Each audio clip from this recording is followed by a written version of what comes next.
Hello everyone and welcome to another episode of the Bonus Points podcast. I'm your host Joe Garrett, as always being joined by Ollie Guy. Hello. Hello Ollie, bit of a weird one this week because it's the first time on the podcast we are not doing a video game. I know, it's weird but cozy. It's a much cozier vibe, I think, because we're doing Everyone a board gather around game. the fireplace. Exactly. Grab a drink, settle down. Grab your close friends, people you want to be in proximity with, and let's play a board game. Let's play a board. Well, let's discuss a board game. So the board game. Who chose? Did you choose this game? Did I choose this game? Like, I feel like we discussed it like right when we started the podcast. It would be funny to do a board game, and we kind of both agreed this would be the one to do. Yeah. So this game we've played together quite a lot. It's probably the board game I know the best out of all the board games that exist. This is the one that I'm the most familiar with.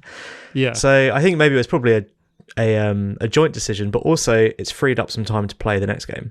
So that's the other reason. Yeah, true. Because we've played it so much over the years, and obviously, you know, board games generally you need to play with someone else.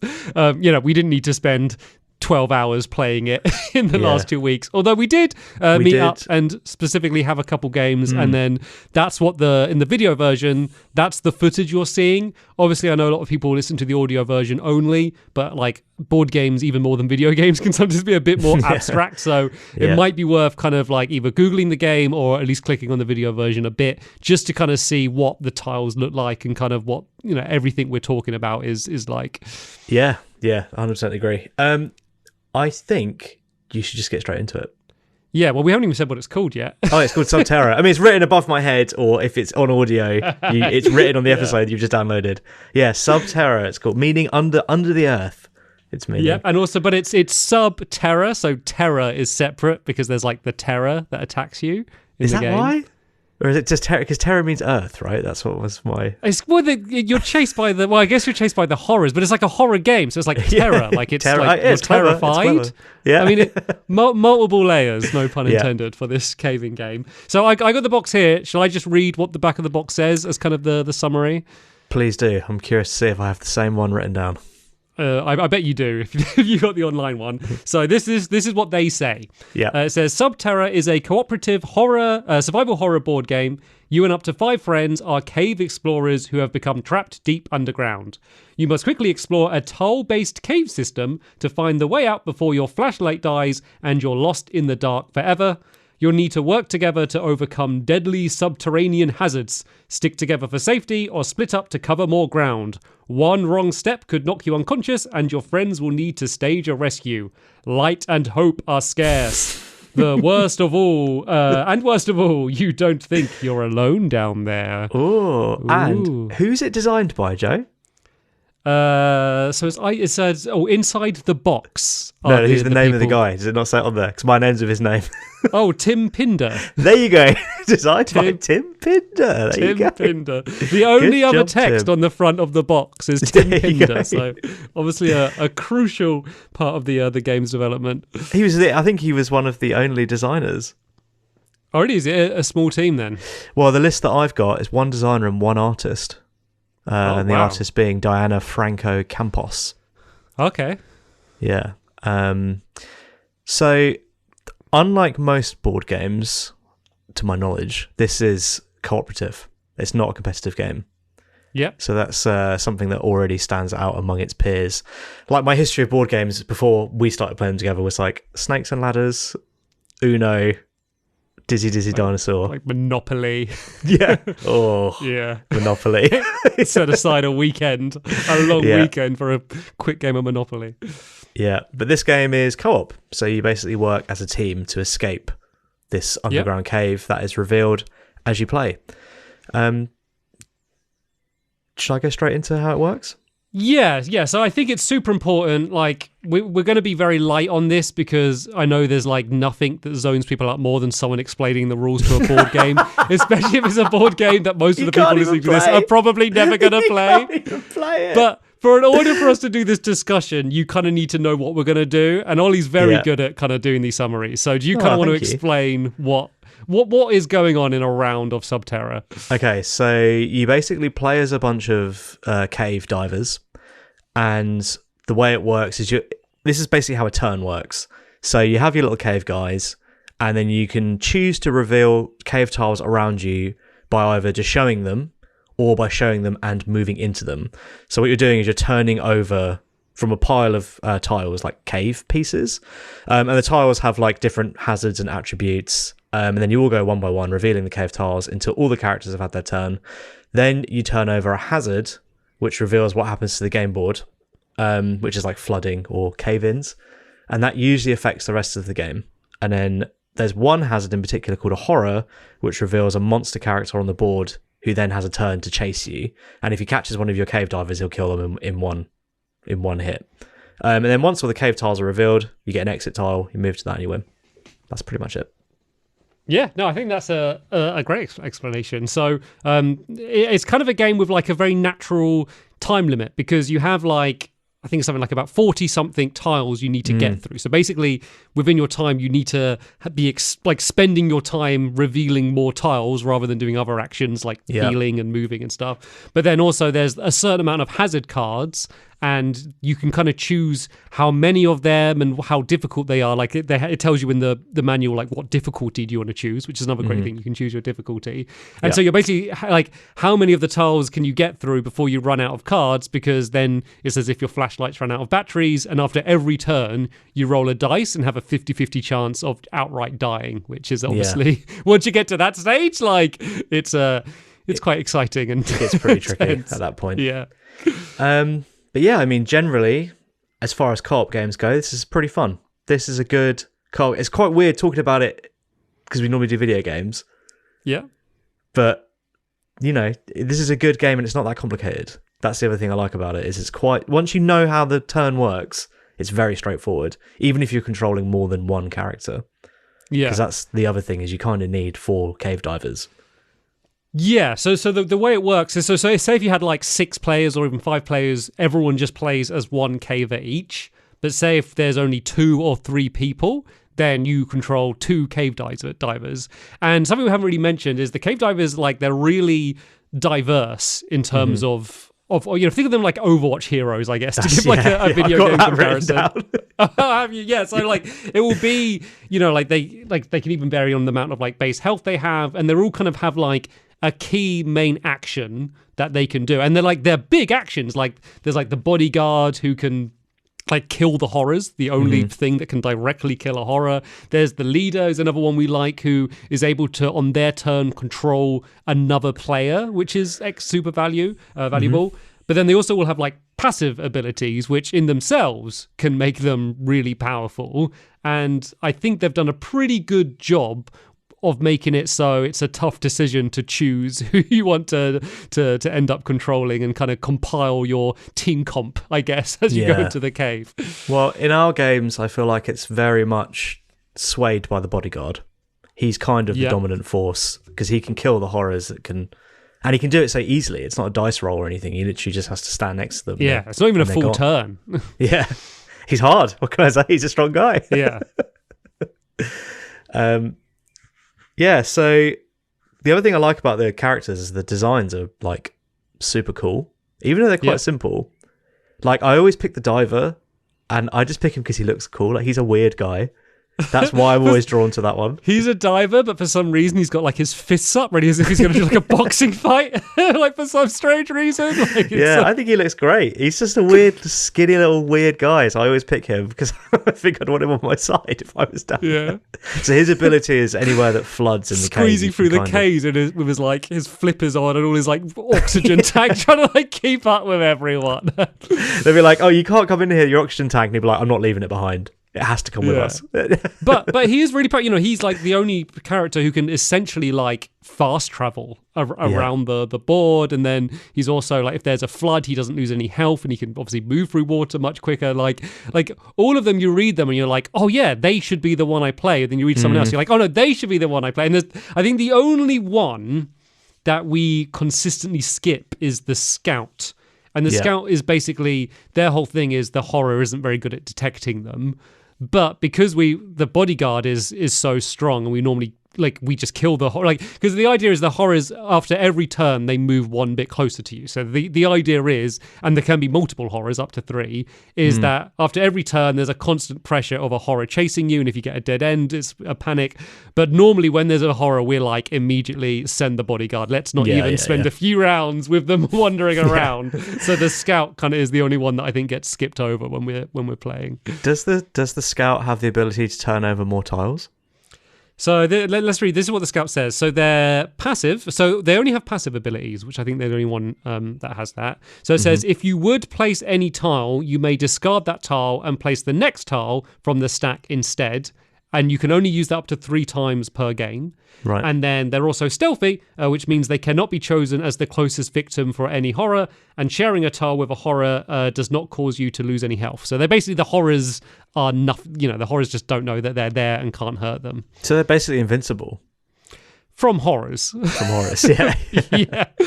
There's many other things that can hurt you. So should we talk about kind of some of the hazards you face when traversing the cave? Yeah, I mean, you have, off the top of my head, you've got floods, which basically render a tile more difficult to move through. And if you're on it when it floods, I think you take damage. We've got gas, which is the same thing, but if you try and move through it at all, I think you take damage, but it only hangs around really for one turn. Hurts you, gas. I think it can I think you can do like 2 or 3 hearts. It's painful, and you only have 3 maximum usually, so it's there's also cave-ins, which you have to roll a dice to figure out which part of the cave gets a cave in. What else is there for like hazards?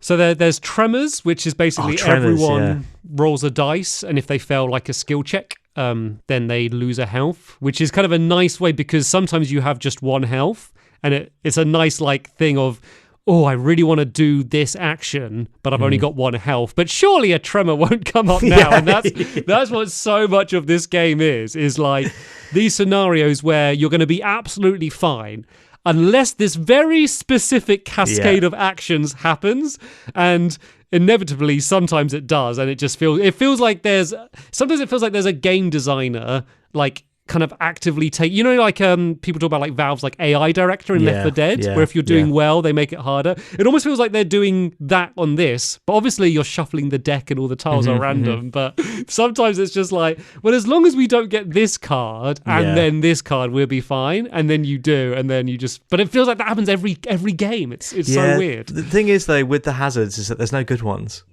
So it's always going to, every time you turn it over, it's going to be bad. You might dodge something bad. But it's going to be bad every time, so like that's kind of why. The cool thing about this game is how quickly it spirals out of control. You could be having like a great run as far as you can tell, and then literally 1 hazard card, and then 1 failed skill check, and all of a sudden half your team are on their last lives, and you're trying to get the medic back as fast as you can.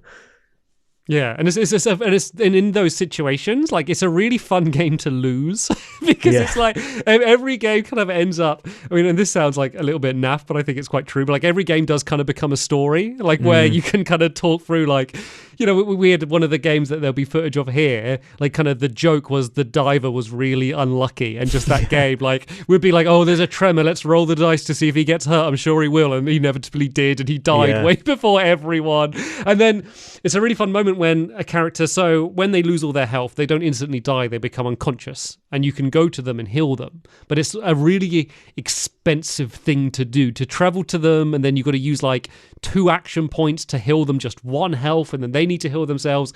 And anytime you're doing any action that isn't exploring the cave more, you're risking running out of time overall. So you get to these cool situations where, oh, this person, I think we should leave them behind, because you get like a ranking system at the end of the game. It's basically how many cavers did you get out? Do you get like a gold, bronze, or silver? So it is expected that you might leave someone behind, but you're not like leaving behind an abstract thing. It's like someone, it's like your mate's player. And especially if you're only controlling like 1 character each, like they're not playing if you leave them behind. So there's an emotional thing where, logically it doesn't make sense to rescue you. Like I feel like we're jeopardizing this whole expedition if I rescue you, but like I don't want to leave you behind. I want to be the hero, and I'm gonna defy logic, and I'm gonna go and save you, and then get killed in gas on the way, no doubt. The thing is as well, is because all the characters are so good, every character could be the best character, that when you do leave someone behind, it's like, oh, can we do it without that one thing? Like, can we do it without the ability to move other characters or heal in one turn? Like, the answer is usually no, but yeah.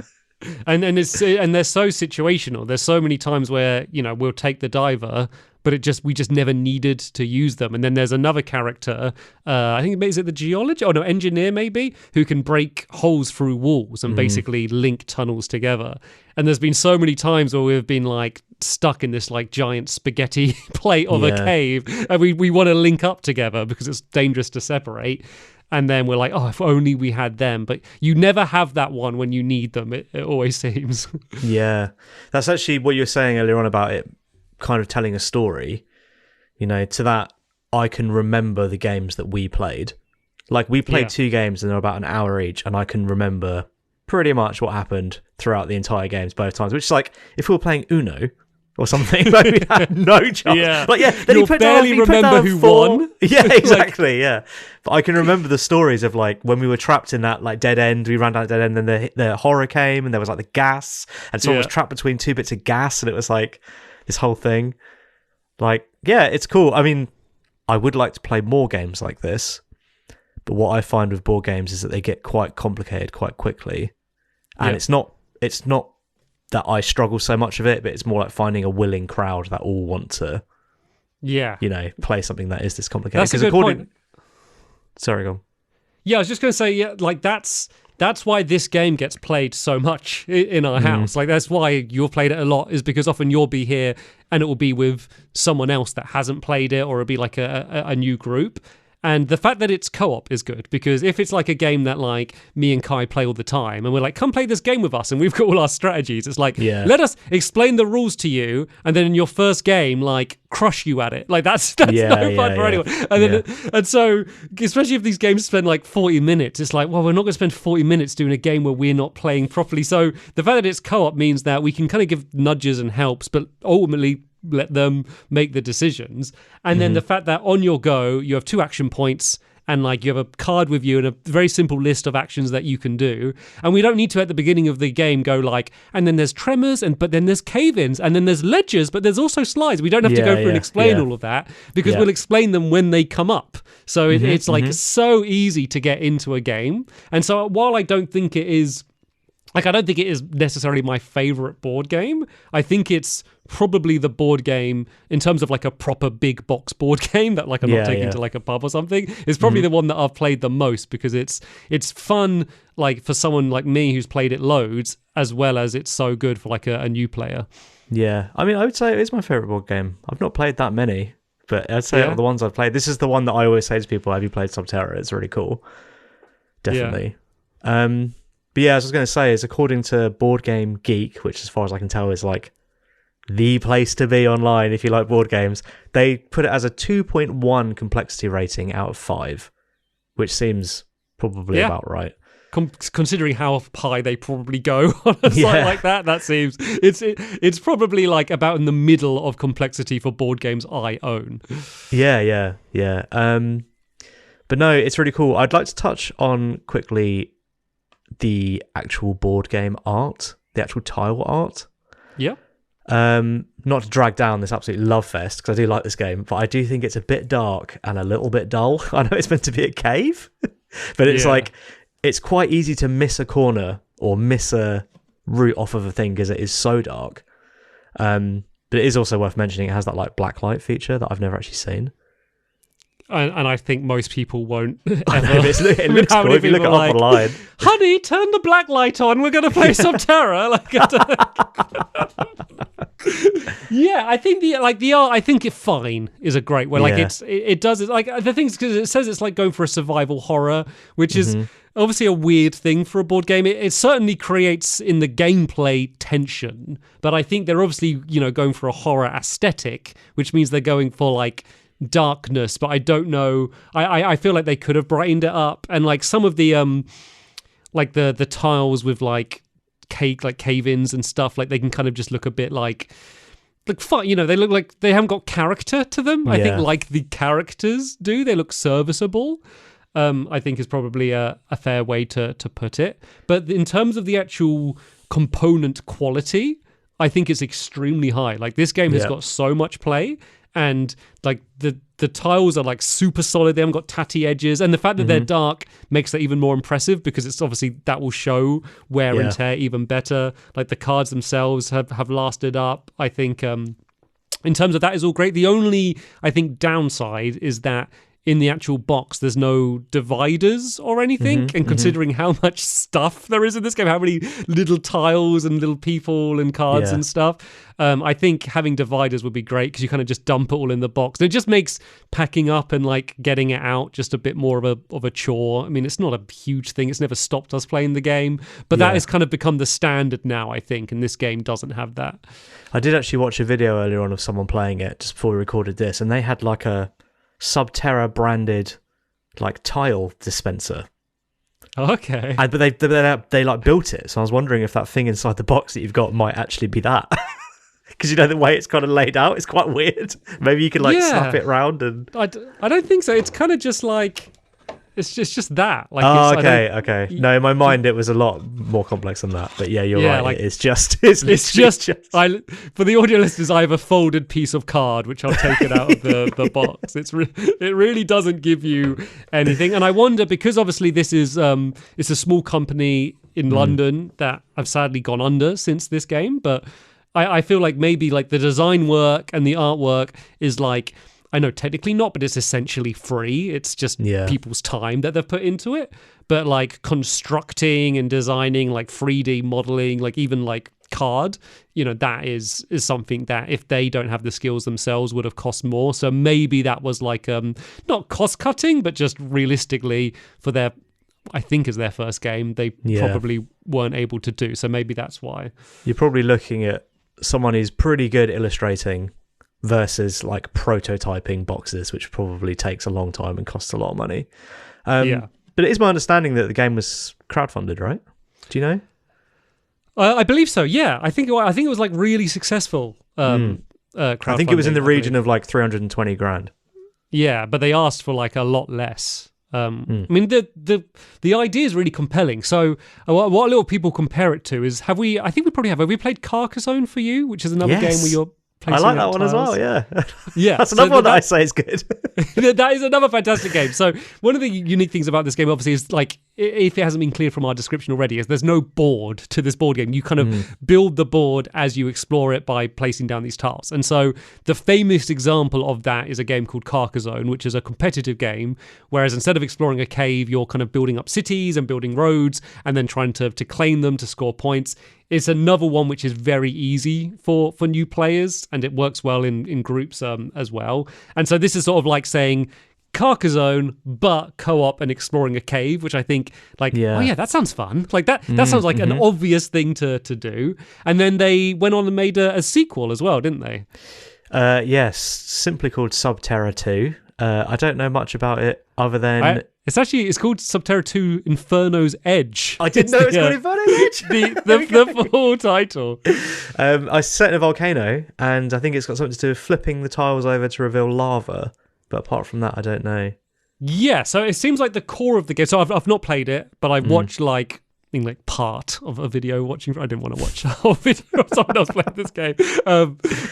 So it seems quite similar in terms of like the main mechanics. You're a bunch of adventurers, and you're trying to get like some artifacts and then escape like this kind of temple-y volcano thing, as you said. And so it seems the same sort of thing with hazards.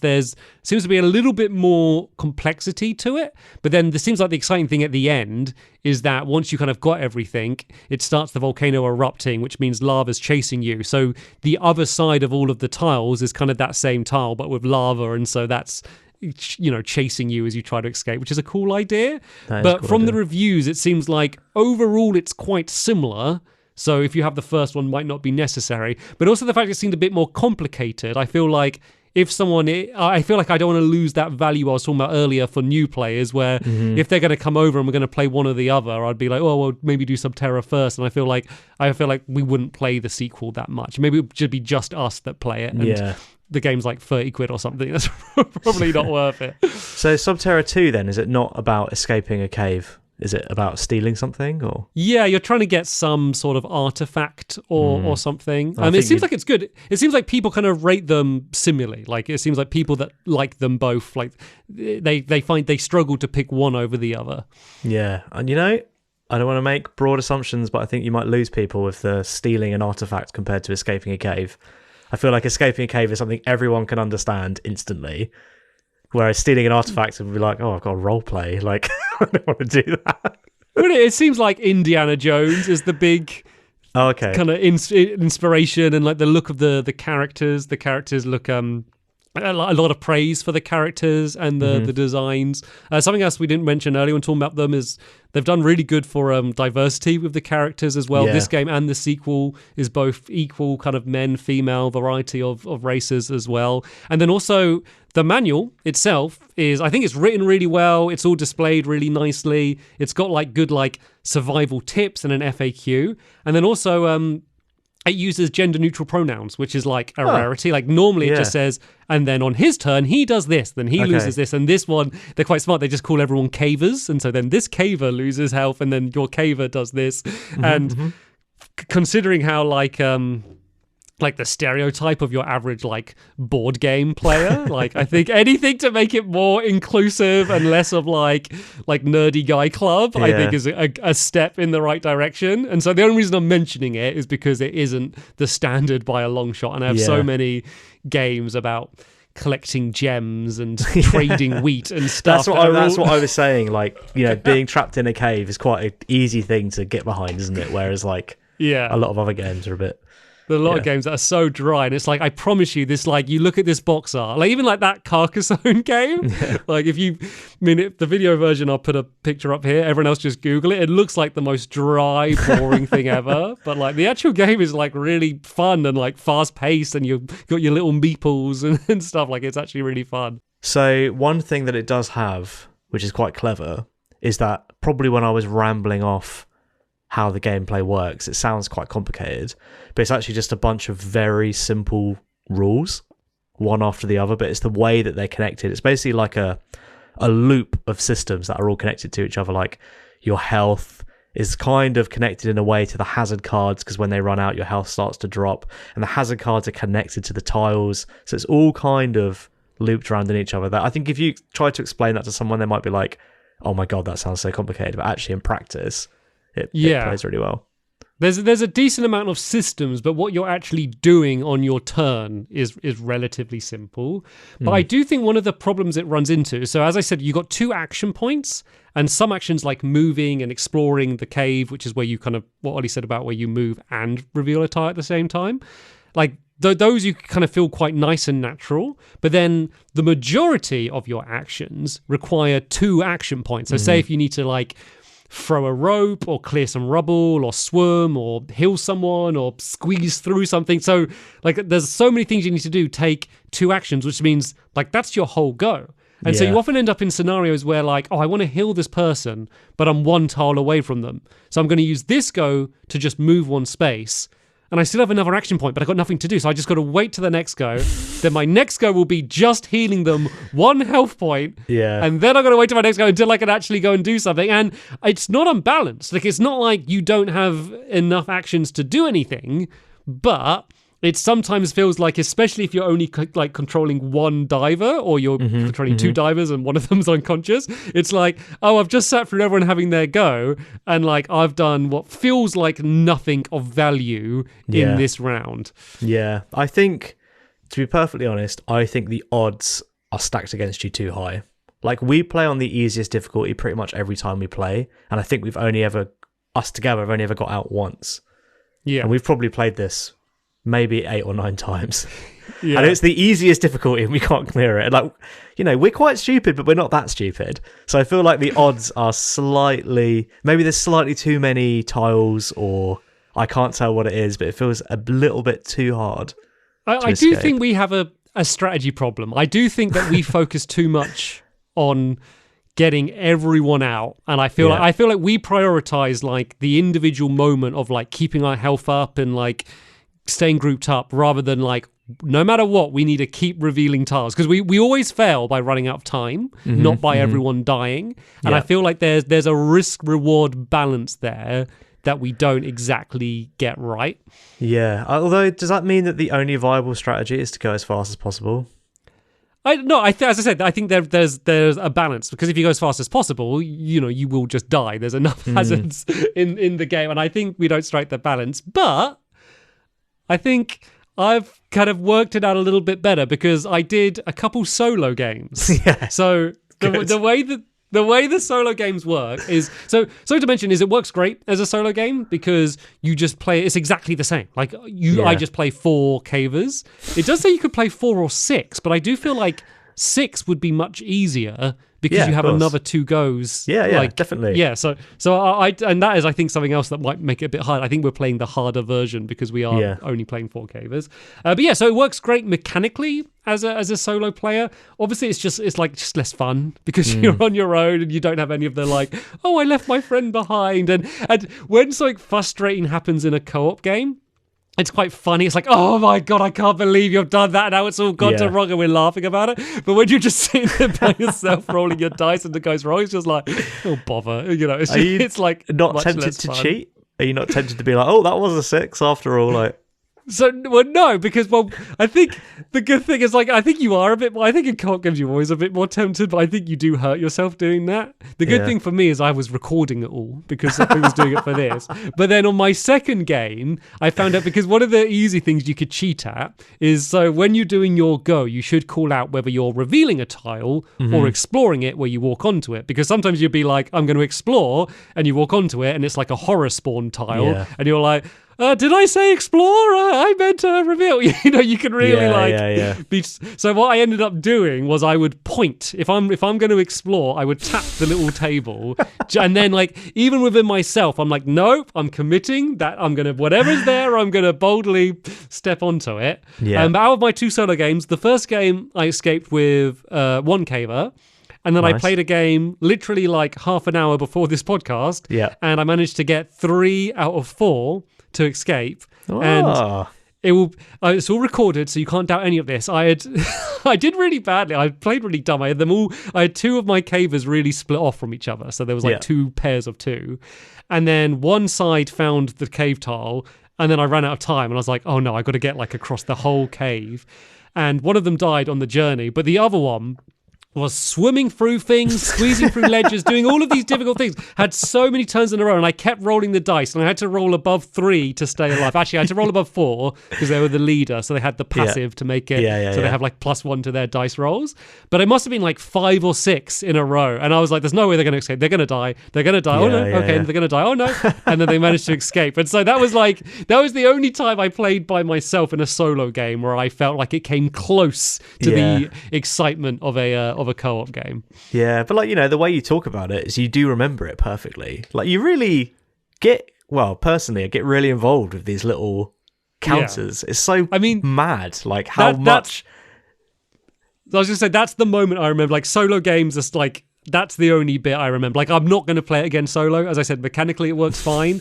I think I'm there's nothing wrong with playing board games solo. There's probably a weird stigma against it, going to the cinema solo and stuff. But I just don't find it fun by myself in the same way. No, I don't think I'd have the motivation to continue if I was playing on my own. I think I'd play 2 rounds and then be like, I'm done. Yeah, I'm not going to get out. I'm done. Go on. Sorry. I was just I'll let you go first. Cause I was going to bring the conversation to just other board games. I've got one more negative. Yeah. Not to drag it down too much, but I do feel like to get the most out of it, you really need different people playing different characters. We had fun doing 2 characters each, but it doesn't compare to having 1 person per diver. Yeah. Which I don't know if that's a problem with it doesn't scale very well. You kind of need everyone to be present and everyone to be playing. But that was it. That's the only thing I had. Yeah, that's true. And then it makes it more, if you die, it raises the stakes. I think probably the sweet spot is 4 or 5. I think 6 you're going to be waiting too much, as I said, and then doing like probably like half your goes don't feel great because they're small things. And I think if it's like just 3 or 4 people, it doesn't matter because you're going around so quick. Like the rounds are very, very quick. Like often you're just like, okay, I'm going to move. Okay, you'll go, move. It's very fast paced. So I do think even though like you can play 1 to 6, I think 4 is probably what I would prefer. Yeah, God, 6, I must reveal so fast the thing. And then the horror must come out and be like, where am I going? Like, there's 6 people down here. Absolutely run ragged. Well, actually, I'll say one more thing before I move on to talk about kind of board games more in general. Another fun story from the solo game was from my first game, which I did awful from it. It was a complete mess.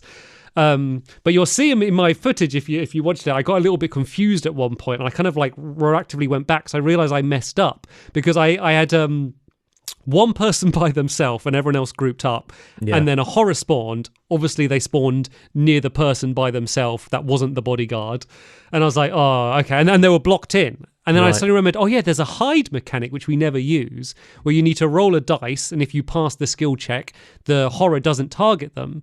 And then I realized that the other people were so far away that if the horror isn't within 7 tiles of someone, it just despawns. Like that's another way to get rid of it. And then I was like, oh, does that count if they're hiding? And luckily, once again, how good the manual is, the FAQ specifies this, that if it's not someone that it can like target, then it despawns. So I managed to kill the horror by hiding from it. And that felt like, oh, that's a strategy we've never really taken advantage of before. Well, we're not cowards, so that's why we... in that case, I was a coward. Also, I love that that's a frequently asked question. It's like, I wish people would stop asking me if if hiding despawns the horror. Yeah, I'm pretty sure it's frequent, unless it was just that it was very specific about specifying that scenario. Yeah. So it might be like a note in the section about horrors, not in the actual FAQ. But the FAQ is amazing.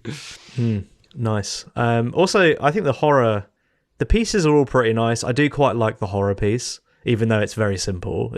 These aren't like little figures we're talking about. The horror piece is literally like a black disc.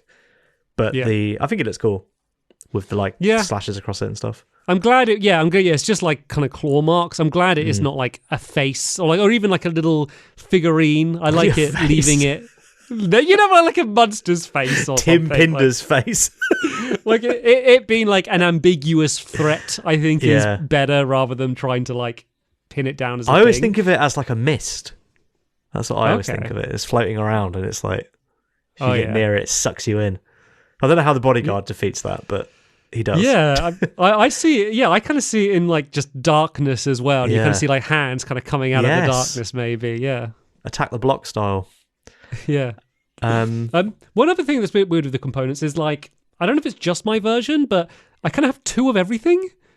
Like there's like the tiles for if it floods you put down a tile, or if it's a cave in and stuff, and then I have like a version which is card, but when I say card it's like the tiles are like really like solid card. Like they're like you could bend it, but like difficult, which has like artwork on it, and then like plastic tiles as well, which you'd normally think would be like the premium one, but I think they kind of look a little bit naff. But then you have enough for the whole game twice, so I don't know if that's some oddity or if this was some early edition or something. I don't know. Maybe, but I agree with the plastic tiles. I think they look quite rubbish compared to the illustrated ones. They look very it's like really tacky. Like bright blue for like the flooded ones and stuff. So if you are looking to buy this game, which you'd probably have a better chance getting a pre-owned one at the moment, then don't stress about like if it's a better version one. Like get the base one. Like I actually kind of prefer it. And when you put the tile down, the artwork all matches up. There's also expansion packs, isn't there? Yes, there is. I've not played any though. I've also not played them. I thought you might have something to tell me, but you don't. No, I mean they exist. Maybe I'll look into them. I think obviously the thing with expansions is often I'm playing this game with new people or people that have not played it much, so I doubt I'd like rock out the expansion. But yeah, it might be fun to play it with kind of you, or like I have certain friends that are like into board games and they would kind of want that. So maybe I'll look at some reviews and see whether it kind of shakes up the fun a little bit. Yeah. Speaking of being into board games, you got some recommendations, haven't you? Yeah, I had a little look around my board game collection just to kind of give some recommendations, and also I encourage anyone in the comments to recommend board games as well. Like, I think that's just a pretty consistent characteristic from people that like board games, is they're always looking for new ones which is always a problem because they take up space and they're not very cost effective. Yeah, I think they're very expensive personally. I have a very hard time justifying it. What was I saying? Oh yeah, I think I sort of gonna make me look like a bad guy, but I think board games are very expensive for what they are.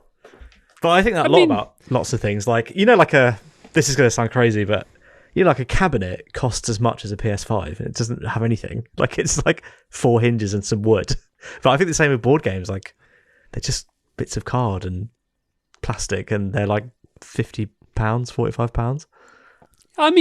That's the higher. Okay, I'm sure there's a higher end, but that is like a top end. Like, so Sub Terra 2 was like 30 quid. And I think for the amount of hours you're going to get out of it, like that's like a cheaper video game compared to like standard price of a video game. Yeah.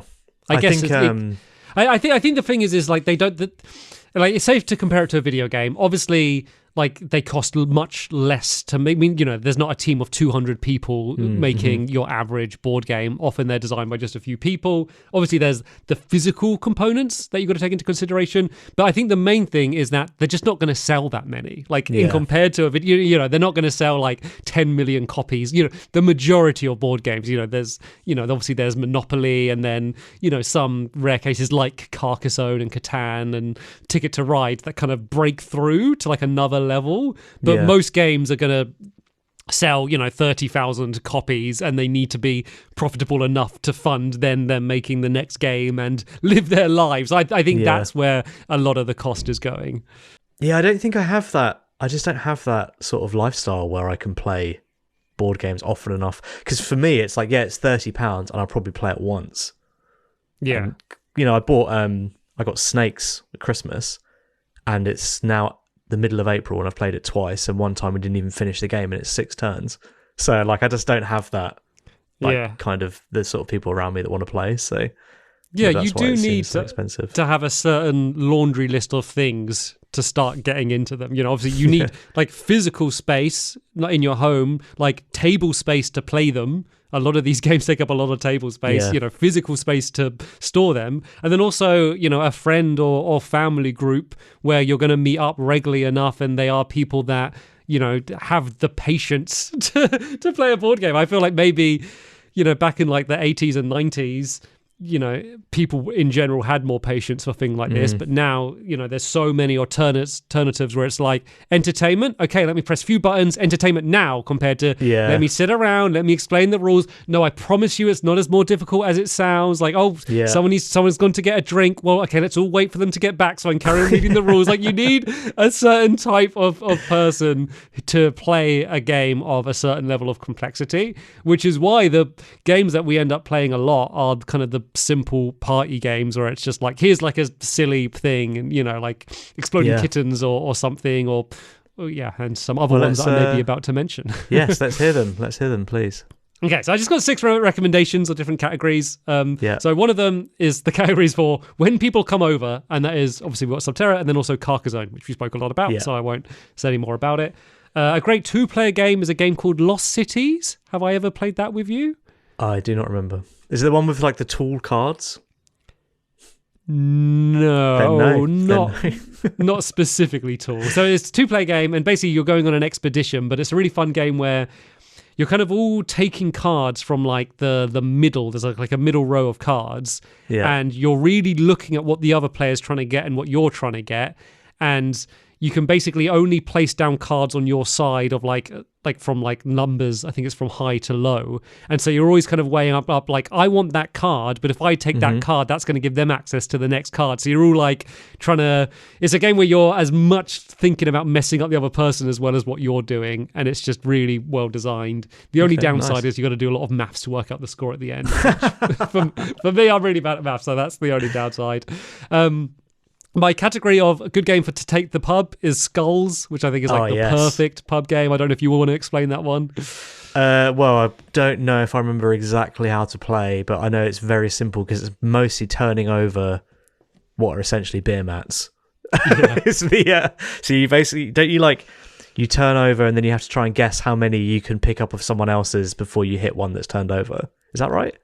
So basically, you're putting down these cards in front of you. They either have like a flower on or a skull, but people can't see what you're placing down. And then someone will say, I reckon I can turn over 3 cards. Someone will say, I reckon I can turn over 4. And then it's how many flowers can you turn over? That's it. And you're trying to guess, like, has someone put a skull on the top to mess me up, or have they not? So there's a little bit of a social deduction game, but it's really quick round. Someone wins twice, then they've won. And so that's a game that like no one's ever had problem understanding and is always fun. And we've actually played in a pub in Brighton together. They had it there. It works great for that environment. It's called Loading Bar down by the pier. Used to be called Seaside Quest. Yeah, it's good there. Is that all your recommendations? I got 3 more.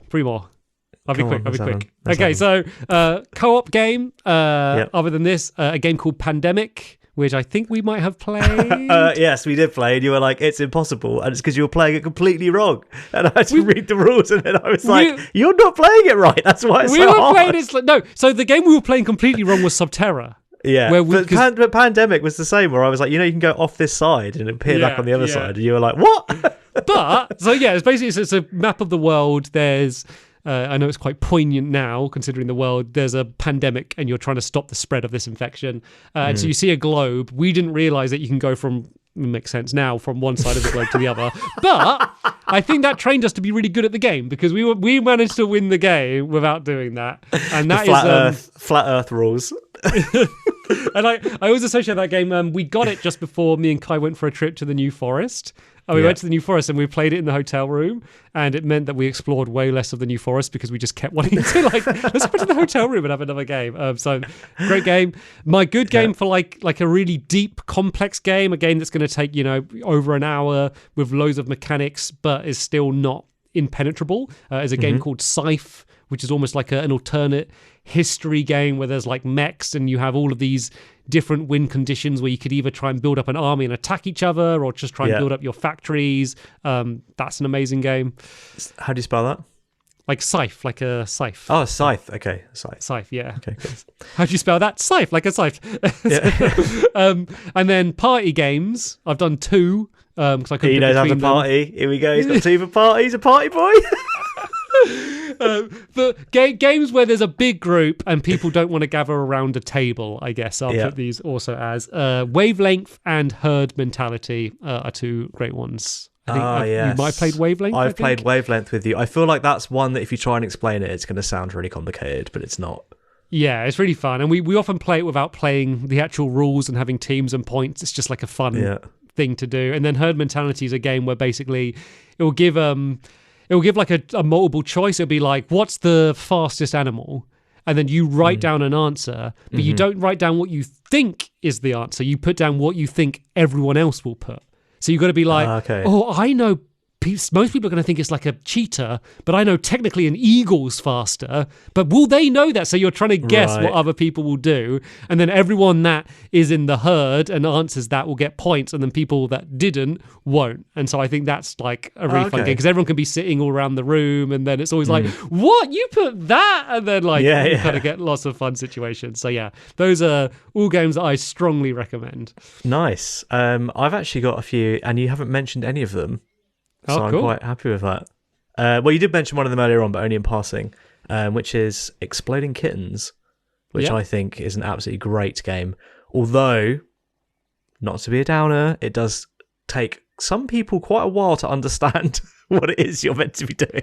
Well, it's very counterintuitive at the start of the game. I played with my family at Christmas, and almost every turn, my mum and her husband were like, so what can I do now? And it's like, okay, this is like the second game we've played. And it's like, just pick up a card. Basically, the game is you pick up cards. You don't want to pick up an exploding kitten. So most of your turns early on are just picking up cards. And it's the end of the round, I think, when it gets more exciting. Yeah, that's what I always say to them. I was like, when there's only 5 left, you'll understand what it is we've been doing here. Another one that I really like is Monopoly Deal. Monopoly Deal is Monopoly, I'm not keen. I don't think a lot of people are keen in our generation, but Monopoly Deal it's only similar in that it uses the same place names and the same idea of buying and selling a property, but apart from that, it's completely different.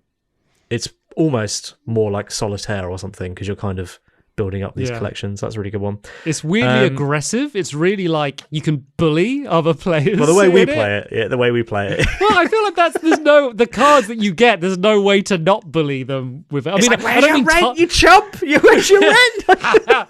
Give me all your cards. You nerd. And the last one is one I mentioned earlier on, which is Snakes. Which has got something I really like about it, which is the fact that it only lasts 6 rounds. Because quite a few board games that I play, like, more expensive, bigger, longer board games, they always finish without me realising that, like, I never realise how close they are to the end until it's over. And I'm like, oh, I was, like, just getting the hang of it, and then it finishes. Whereas Snakes is, like, it's literally 6 rounds. You can see it. Same with Sub Terra, because you've got the pile of the cards. You're like, you know exactly how long you have left to achieve your goal. So I like those games. So yeah. Snakes as well, just quickly to describe what it is.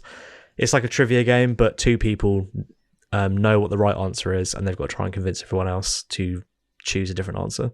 That's essentially it. Yeah, another great game. I think you played that with us first, and then you ended up... I did. I went home and bought it. Because it has a little mongoose figure, and it looks like the ferret that my girlfriend has, so I bought it for her.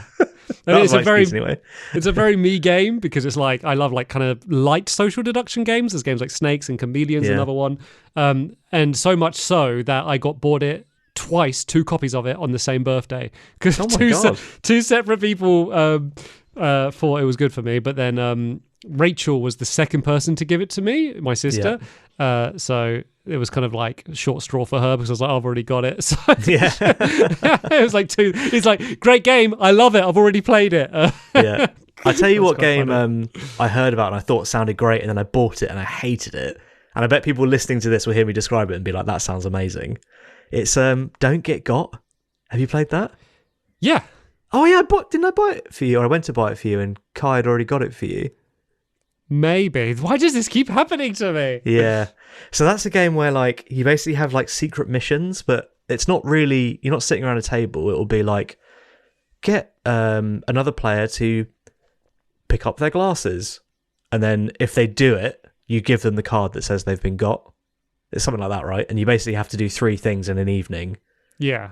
But what's happened every time I've played it is that everyone is so suspicious of everyone else that no one does anything. Like, they barely even speak because they're so terrified of being caught out.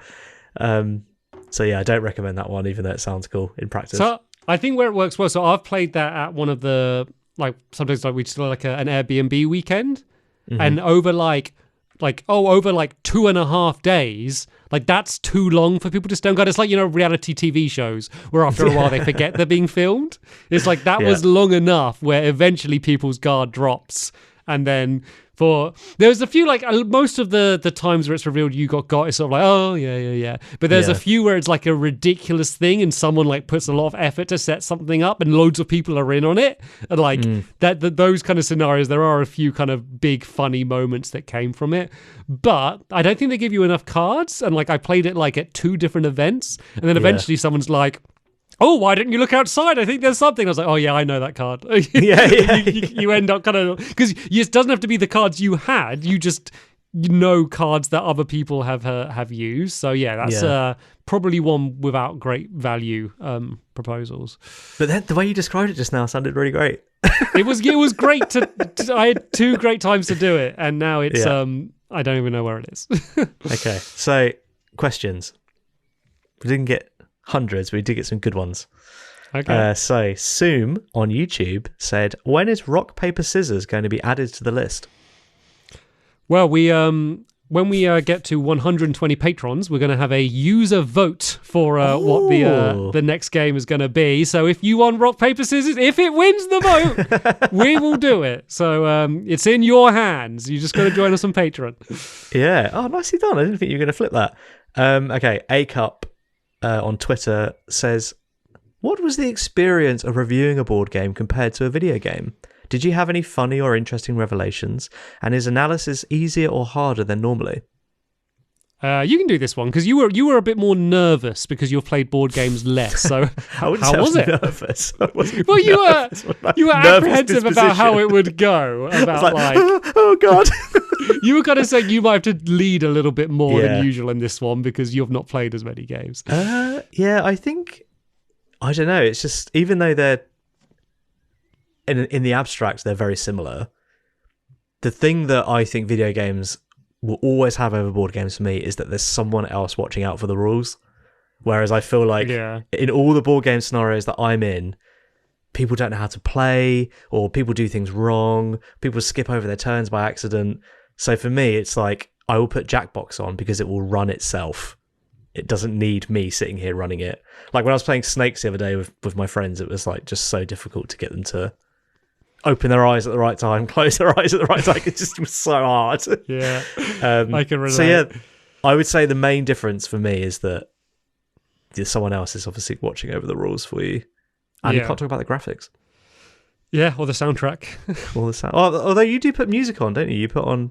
Yeah, but we can't. I don't think we're going to take that into consideration. My music choices when we we put it on it's something the list. I'd never thought of doing, but you put on like relevant music. So like when we play Sub Terra, there's like epic background music. Yeah, I think I put on Hollow Knight for a bit, which quite appropriate for what's coming up. And I think another thing is like the peaks can be so high on a board game, especially like things like another game which we play quite a lot is Werewolves, which is a social deduction game. Because I haven't really explained what social deduction games is. I guess like Among Us is probably the nice modern comparison. Like the game is the conversation rather than anything you're actually doing. And like some of the moments there, everyone's shouting at each other, and like it's like the fact that it's kind of physical and you're in a circle facing each other. Like there's a value there that only couch co-op video games can come close to. So I think that there are pros and cons obviously to each. Both have like their benefits. Like I'm never going to get the sense of exploration that I got from Elden Ring from turning over my tiles. What hazard am I going to get? But we're never going to get those sort of like social experience of us playing Skulls in the pub and we're kind of get to a bit rowdy and loud because we're all getting excited about it and oh my god, you're lying. And I mean, I remember playing it with my parents who don't play loads of board games, and playing it with my dad, and he didn't understand the rules right and he got it wrong, and he accidentally said that he had placed a rose and he's meant to keep it secret and stuff. And then it was all a bluff, and he did understand those, and he was all in on it. And I'm like, oh my god, that's so good! And like those kind of moments, like I think are such standout, exciting moments. And I think where they fall behind is when they try to get a little bit too RPG and a little bit too like keep track of your stats and stuff. Unless you're going full D&D, I feel like that's where you feel like, oh yeah, we had board games like this, and then like video games automated that stuff, so you don't need to worry about it. And I feel like that's where there's obviously a crowd for that, but for me, that's where I feel like they kind of fall behind. I'm like, oh, why am I having to do the admin? I'm gonna make a confession now about Werewolves. We've probably played, I'd say, more than 10 games of Werewolves, and I don't think I know how to play. I don't think I've ever known how to play. I've never known. It's like, oh, you're the villager, and I'm just like, am I? Like, There's never understood that talks you through it. Doesn't matter. I don't understand just says, the game. Close your eyes and follow the instructions. I don't understand the game, and it's like, and then it turned out I'm the werewolf, and I don't even know if I've won or lost. I'm just like, I'm the werewolf, like. Yeah, I mean, I guess in the times when it's like werewolves, it's normally like a bigger, kind of rowdier group if we're choosing to play that, so maybe the explaining of the rules gets lost. Yeah. One more question then, from SL on Twitter, asks, will there be more board games on future podcasts?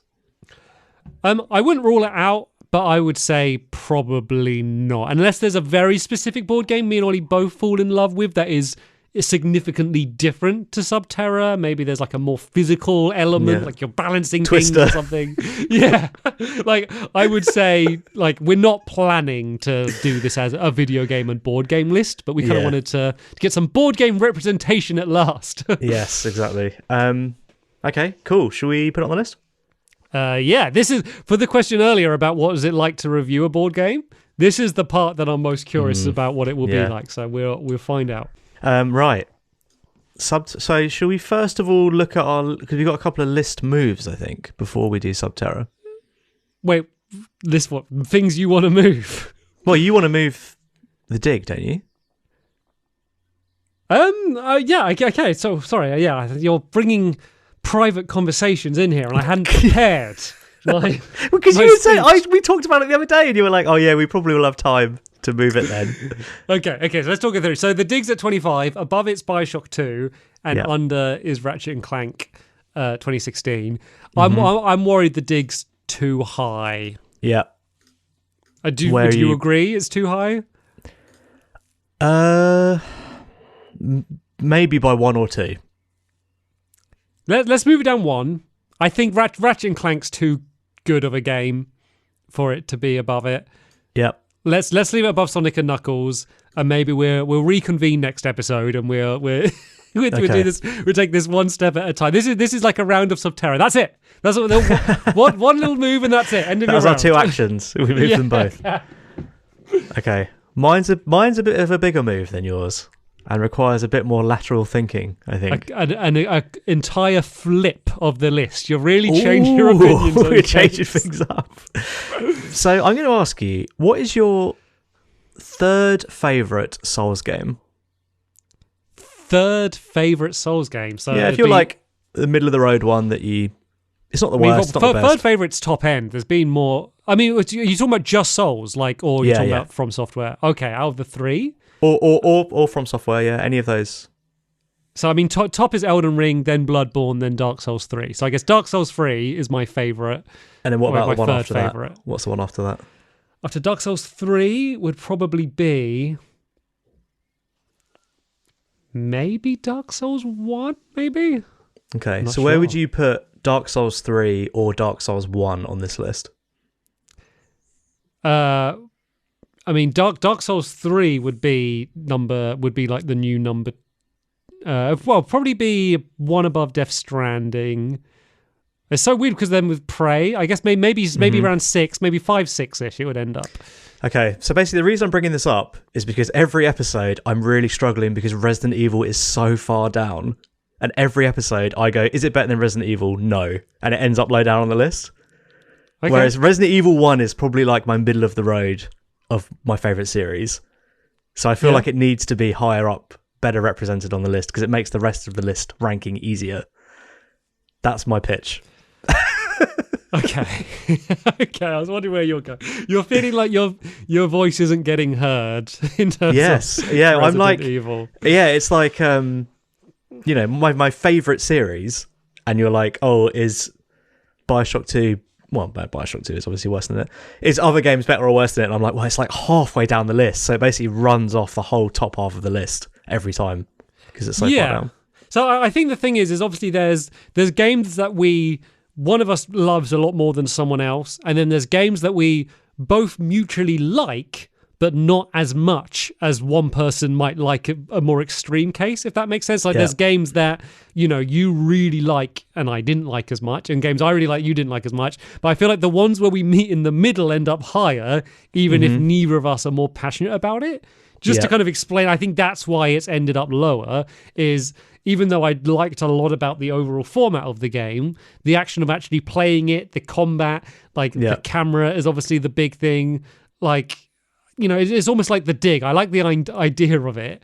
Playing it, I didn't have a huge amount of fun, especially as, I haven't played many Resident Evil games apart from the recent ones, which are really the last few games are all incredible. And so that's my point. And I can't help playing them being like, oh yeah, this is the structure I really enjoy. But playing it, I'm not having any fun compared to games surrounding it, like Phoenix Wright, like Halo Infinite, Killer 7, that I had a lot more fun playing. But the structure, the now famous structure of it, is represented by that game, and it's 18. Yeah, I guess that's the one. The one we. It's have like on. it feels very like if someone said to me, "What's better, Resident Evil 2002, which by the way is the third highest user rated game I think ever or something, or Driver San Francisco?" and we've got it below Driver. Like, it's just a bit. It feels a bit wonky, and it's difficult for me to rank I think anything Driver else. San Francisco sounds worse than it is. Like you say, Driver San Francisco. Like it's like the fact it's Driver and then the name of a city. It's like such a bad name, but like a really cool, interesting game. I'm proposing that Resident Evil 1 needs to be in the region of Ooblets, Mr. Driller, and Forgotten City. Okay, I mean that's like a jump of what, like 8 or something. Like that's a leap, 8, not a jump. It's my favourite series. I've been playing Resident Evil 4 Remake, and I'm like, man, what the hell are we doing with it that far down? Okay, so let's I'll give you Halo Infinite, because Halo Infinite like isn't in my top 3 Halo games. I don't think. Actually, no, definitely isn't in my top 3 Halo games. So you can get that one for free. Killer 7, I don't really have anything in that fight, because they're in a very similar space for me, for a game that you love and I appreciate. So if you want that one, you can have that one for free. Yeah. So yeah, Driver San Francisco is where I would really start to rub up against it, just because playing that game is just so fun, and it's just so funny. Fun. Like I just had I remember the 2 weeks playing that game and like the joy and looking forward to it so much more than Resident Evil, where I feel like, got to get to the end so I can give it a fair shake, like. Yeah. Although I think looking back, you probably remember more of Resident Evil than you remember of Driver San Francisco. I mean, I played it more recently. There's not that much different, is it? No, I guess they weren't a million miles off. I just had so much more fun with San Francisco, and I had decent expectations for it, because I knew it kind of became a bit of a cult classic, but it even surpassed that. I thought it was going to have more, it is a really cool idea, but this is a bit rubbish, and this is like janky, or this isn't good, but it didn't it was actually kind of pretty polished, and everything was pretty good, and it had a really unique thing that has never been done before. Resident Evil is really cool, but even within its own series, it isn't unique, because there's been so many of them, and so many, because it was so influential. Like, I could get that fix from a lot of different genres. Driver San Francisco, that's the only one. There's nothing else that could give you that fix. If anyone's not seen that episode, go and watch it, because it is a wild ride, that game. Yeah. Considering, as I said, Driver San Francisco, that game is mad. And really funny, and like a really stupid but entertaining story. Yeah, but not a good book. Resident Evil has that though, doesn't it? Yeah, I mean, it is extremely bad voice acting, which kind of turns around to be entertaining. But Driver San Francisco, I think they achieved what they were going for with the story and the dialogue. Like, it was meant to be silly and quirky, and like isn't it like more dialogue than Skyrim or something? Isn't it like a ridiculous amount of like voice lines that you're probably not going to hear, because it's all like unique stuff? Okay, well, it's moved up a few places. I'm happy with that. Especially now that there's from 16 down reads 16 Resident Evil, 17 Killer 7, 18 Halo Infinite. I'm pretty happy with what I've pulled off. You've knocked Halo down. Halo Infinite, one of my favourite Halo multiplayer. I still think it's the best Halo multiplayer. Not my favourite, but I think it's, the best. But do you not agree with me? Like, do you not think the best Halo multiplayer needs to be higher on the list? Does it not feel weird to you that the best one is like... That's the problem I have with Resident Evil. I was like, it's such a classic game. It's so well rated, and we got it so low down. Yeah, but I feel like when I compare it to, like, obviously my favourite Halo is Halo 3, and like that as a whole, like from when it came out, like the fun I had with it is like, I've had way more fun with Halo 3 multiplayer, because it's the one I played when I had a group of mates. We were always playing online. It was when I was really into Forge and Theatre. And then Halo Infinite launches, and the campaign, I'm not going to say it's bad, but neither of us had basically any fun with it. And it didn't launch with Forge. The theatre mode is still broken. Like, they have tournaments with spectator mode, and the spectator cam is like always slightly behind. They're like, look at this great headshot. And it's like, well, on your spectator view, it wasn't even on their head. Like, I'm not even, you can't even appreciate their aim or anything. Like, there's too many caveats for Halo Infinite that like my enthusiasm for it is fading. Like, I've not loaded it up in a long time. All of the developers are leaving. Just today, I heard a rumor that like the lead guy was Frankie O'Connor, I think he is, Frank O'Connor, who was from the Bungie days. Apparently, he's left now, allegedly. Left Microsoft, even I heard. Yeah, so it's they're having some trouble. Obviously, they laid off a load of developers that were making more single player content. Like it feels like that's been a game that's been on the down since we did the podcast. Okay, you cut out at the end there, but I'll take your word for it. Whatever it was you said. It wasn't good. It wasn't good for Okay. Halo. It's good. Maybe God, we've had quite a big what's it called, tangent, haven't we, into other games? that's fine. That's what we're here for. That's what we're here for. But we will, Yeah. But let's bring it back to Sub Terra. So, first board game going on the list. I've not even had a moment's thought to think about where it's going to end up. Do you have an idea of where it should compare to these video games? Yeah, I know exactly where I would like it to go. And I'm not trying to be clever by putting it low or high, thinking you'll go the other way. I'm just going to put it exactly where I think it should go. Of course. Which is number 13. So one below Mr. Driller and one above Forgotten City. That's higher than I expected. It's a great game. It's always a good time whenever I play Sub Terra. It's always good fun. Oh yeah, no, I mean I'm not. I was part of choosing it's the game. It's one of my favorite board games of all time. But I am surprised at how high it's ended up. Like it's hard to judge because like I feel like we're ranking like the good times we've had on it as much as the game. But I guess that's fair enough. It's what's enabled us to have those good times together. Yeah, I mean the games that we play and have fun with, are they not good times we had with the game? Yeah, exactly. But I feel like it would be like, I remember the fun weekend and like, I remember like, we played it in the garden because it was sunny or whatever, like it's... Well, it's good that it enables that. So I guess that's part of it, isn't it? Yeah, but I wonder how much is that board games in general. But I mean, I guess that doesn't matter. That's what board games are. It's representing board games. So it can kind of summarize what board games are like as a whole. I think I would...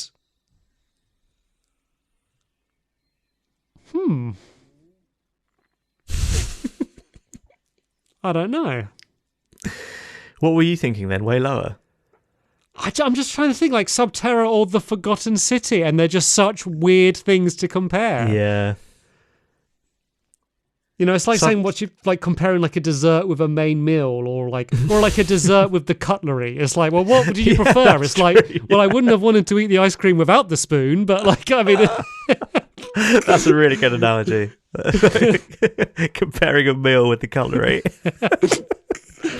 I Forgotten City was fun.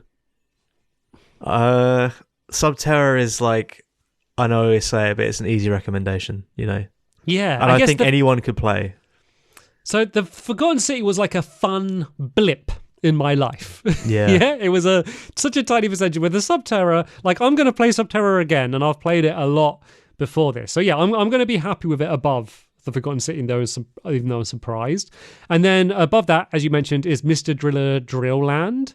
So you've put it underneath Mr. Driller. Like, so why was that your cut off, Mr. Driller? I think Mr. Driller is really, as I said during that episode a year ago, whenever, I think it's a really immaculately designed game, but it's not to everyone's taste. Like, even disregarding puzzle games, it's like, do you like sweet as candy, like eye-popping graphics and not screeching music, but like loud, boisterous music? Like, you might not, but I feel like Sub Terra, anyone can get on board with, and it's also really well designed. But you put Sub Terra underneath it. I'm asking, why is it underneath? You sound like you're almost arguing the other way around. I'm arguing the other way around. Oh, wow. That is more surprising. I'm arguing the other way around. Yeah, so that was my thinking, and I put it in the wrong place. So yeah. Sub Terra is an easy recommendation for anyone. Okay, so now we've got the next fight. Is just to see how high it will it go. It's Sub Terra versus Ooblets. So you've got it underneath Ooblets. It's better than Ooblets. For the same reasons. Yeah, I feel like once again I've had more fun, like the stories that we've had. I mean, like the range of emotions you get from Sub Terra, like of the trepidation and the pride of like, it's basically doing like a co-op. It's like a well-designed co-op video game.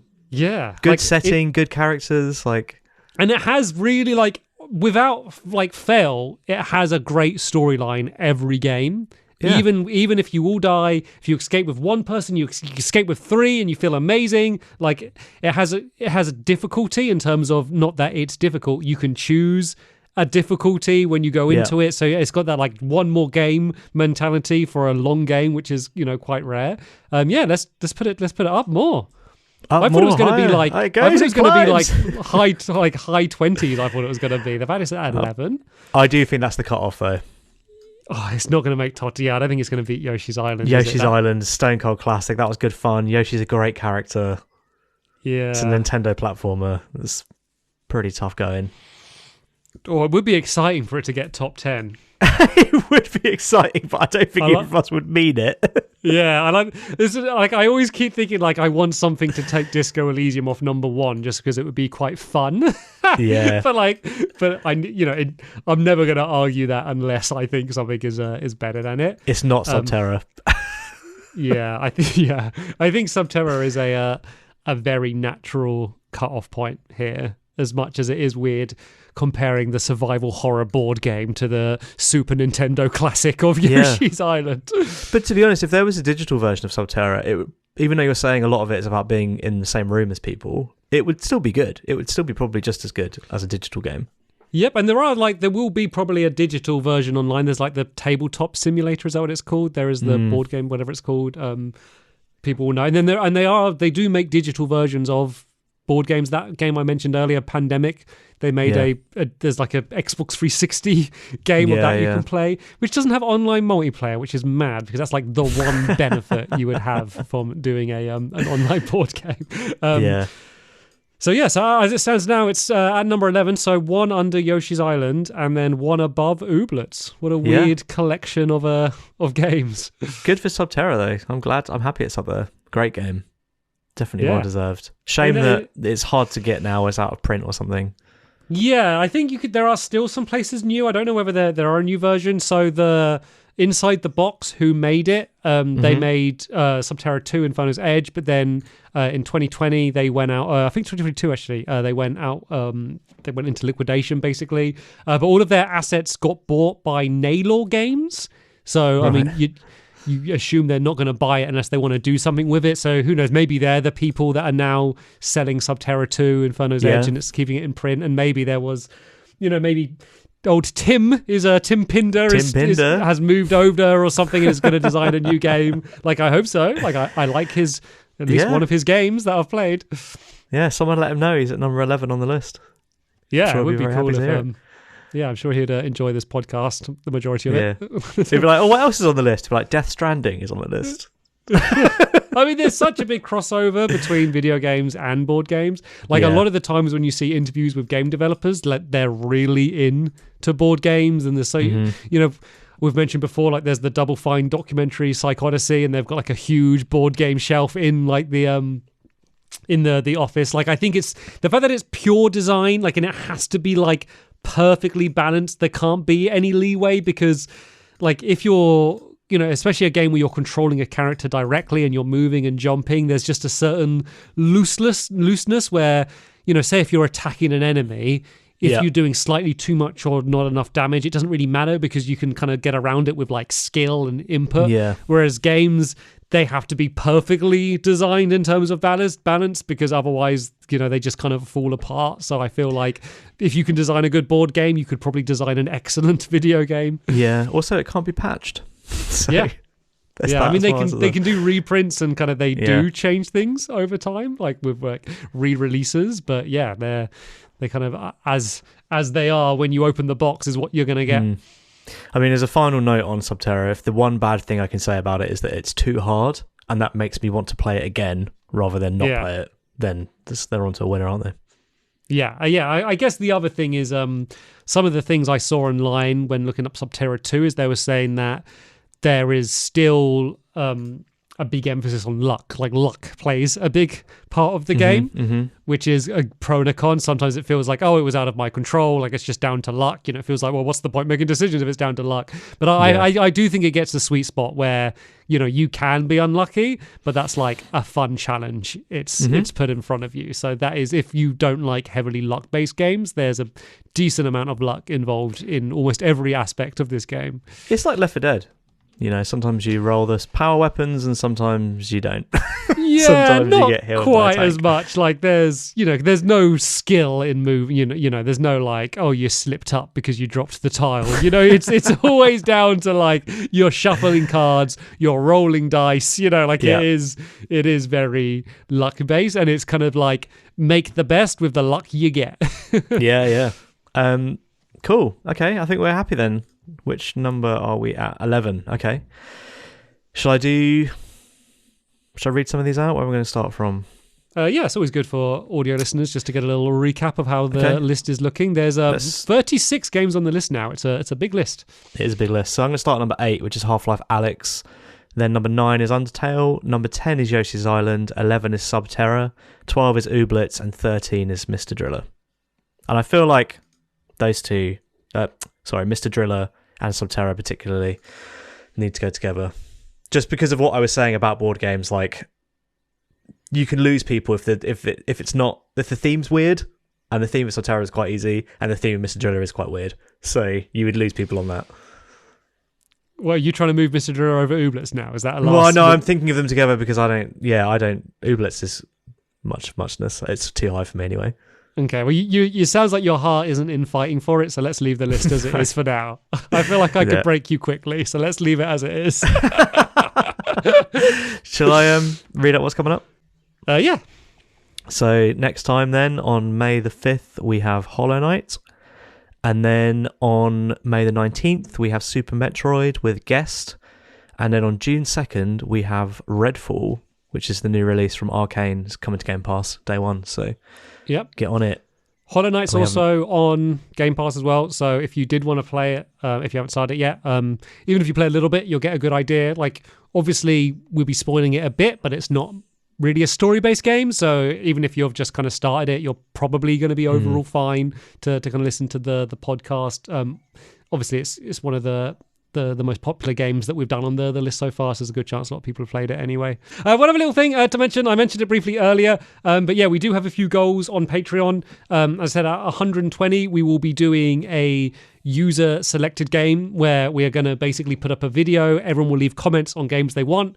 We're going to pick all the top ones from that, and then we're going to do like a big tournament structure. So not only are we going to pick a game that like the majority of the community want, or like a good portion of the community want, it's also just going to be a fun event that we're going to be able to do. Yes, it will be fun. Yeah. So when we did the last podcast, we were only 3 away. But since then, we like dropped that because every month, obviously, like it rolls over. So what are we on now? How close are we? We're on 110 again, so we're not close at all. Okay, so if you want to have that happen, maybe check it out. I think like there's Patreon is getting more and more worth it with every week because we do 2 podcasts. There's definitely like all the extra credit ones. I mean, for Sub Terra in particular, we've recorded one of our games that we played, and that will be on full if you want to see us play a full game with our commentary, what we're chatting about when we play a 40-minute board game. And then what else is there on Patreon? We've just uploaded some gameplay of Chia, which was we used it to play a best of 3, and it turns out it's a great game, but it's not a best of 3 game. So we decided to keep the gameplay anyway and upload it to Patreon. So you got that. It was a funny fail. It was a funny fail. That's like half an hour though. That's quite a good video. A lot of people commenting on that saying this game looks beautiful, like this game looks amazing. And obviously we're just like skipping the cutscenes, like trying to do a best of 3. What funny mechanics are there? Can we like kick around a coconut? Like, and it's like telling this really emotional story. And then obviously you can join the Patreon. The Discord through the Patreon, and we have like game nights and stuff in that. So loads of good stuff. Yeah, so we really want to do this, the user selected game. So if you are ever considering it, and I guess you want to kind of say thank you for all the work we put into these. Like now's a good time to do it because it's a fun goal that we're pretty close to. But yeah, that's pretty much it. Unless there's anything else that you need to mention, anything else coming up that I'm forgetting about?